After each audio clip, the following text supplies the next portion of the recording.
Makanya begitu Nabi Muhammad meninggal, Siti Fatimah datang ke makamnya Rasulullah, kuburan masih basah. Dan Siti Fatimah ambil tanah kuburnya Nabi Muhammad, diusap ke matanya dua-duanya sambil ngucapin syair.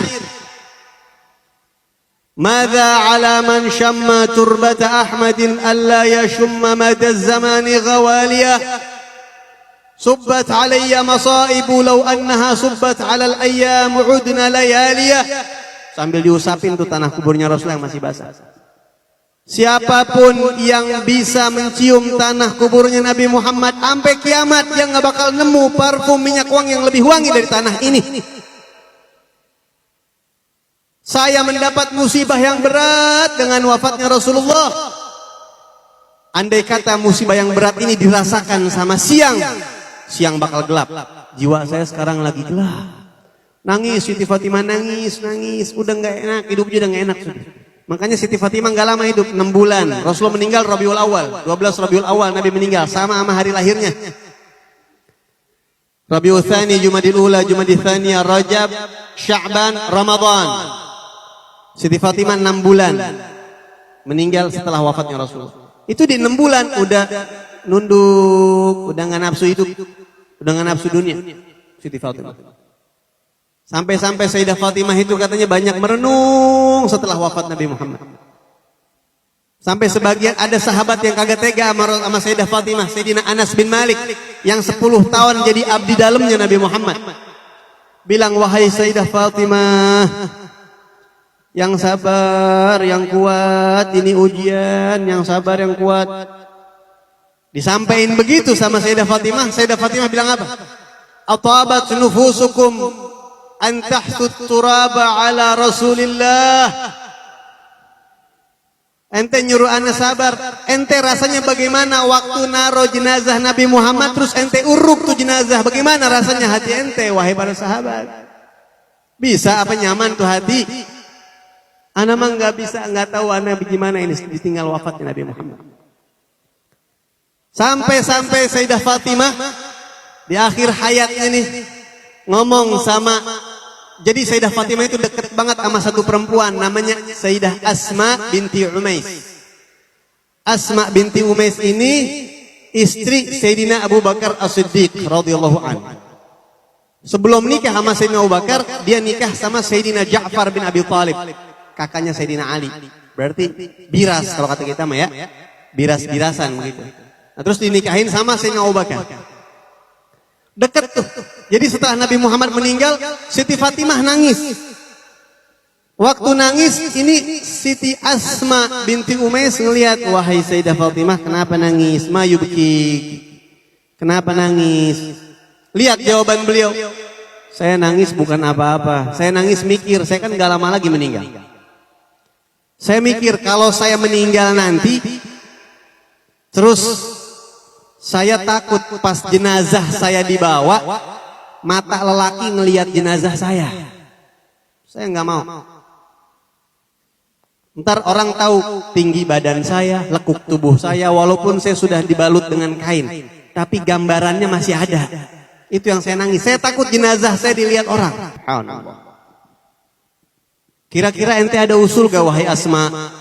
Kata Siti Fatimah nih. Kata Siti Asma apa? Kebetulan kan Siti Asma ini bekas istrinya Sayyidina Ja'far bin Abi Thalib. Sayyidina Ja'far bin Abi Thalib salah satu orang yang hijrah ke Habasyah, ke Afrika dulu. Waktu masih di Mekah tuh, kan ada hijrah pertama ke Afrika tuh. Nah, waktu masih jadi istrinya Sayyidina Ja'far, Siti Asma mengatakan, wahai Siti Fatimah, saya waktu tinggal di Afrika, di Habasyah dulu ngelihat orang-orang kalau meninggal di sana itu digotong pakai keranda. Kerandanya itu ditutupin pakai kain. Dibikin pakai kayu-kayu begitu terus ditutupin pakai kain. Nah, kalau gitu ana wasiat sama ente. Ente bikinin itu buat ana. Nanti kalau meninggal tolong tutup biar nggak ada orang bisa ngelihat jenazah ana. Sehingga ketika detik-detik Sayyidah Fatimah mau meninggal dunia, udah nggak nafsu hidup, udah nggak nafsu dunia. Sayyidina Ali datang kepada Sayyidah Fatimah. Baik. Sayyidah Fatimah bilang, wahai suami, ana mau nyampein wasiat yang ada di hati ana sekarang, bisa gak ente jalanin kira-kira? Insya Allah ana siap, kata Sayyidina Ali. Wahai ya binta Rasulillah, wahai putri Rasulullah, Saya siap menjalankan apapun, keluarin apapun wasiat kamu, kasih sama saya akan jalanin. Saya punya 3 wasiat, tolong jalanin kalau saya meninggal. Sebutin apa, saya akan jalanin. Yang pertama, kata Siti Fatimah, nanti kalau ana meninggal, tolong bawa jenazah ana pakai keranda. Yang sudah ana musyawarahkan dengan Asma binti Umais. Kata dia di Afrika begitu orang. Dan dalam sejarah, jenazah yang pertama kali dibawa pakai keranda, pakai kurung batang itu Siti Fatimah tuh dalam sejarah. Dulu-dulu orang nggak pakai begituan.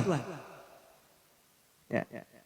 Terus yang kedua apalagi? Yang kedua, Siti Fatimah bilang sama Sayyidina Ali, yang kedua, kalau ana meninggal, tolong nikahin keponakan saya, Umamah binti Abil As bin Rabi', putri dari saudari saya Zainab binti Rasulullah.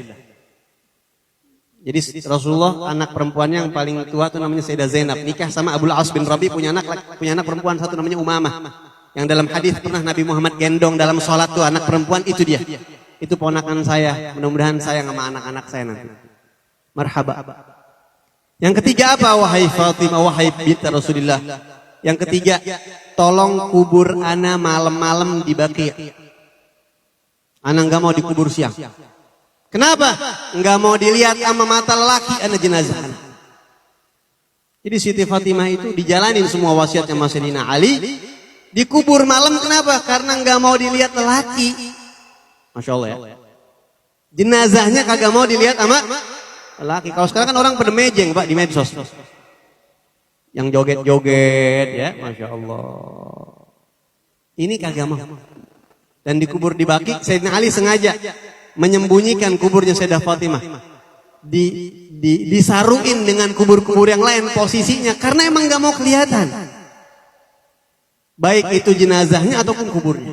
Dan semuanya sudah dijalani sama Sayyidina Ali ibn Abi Thalib radhiyallahu anhu.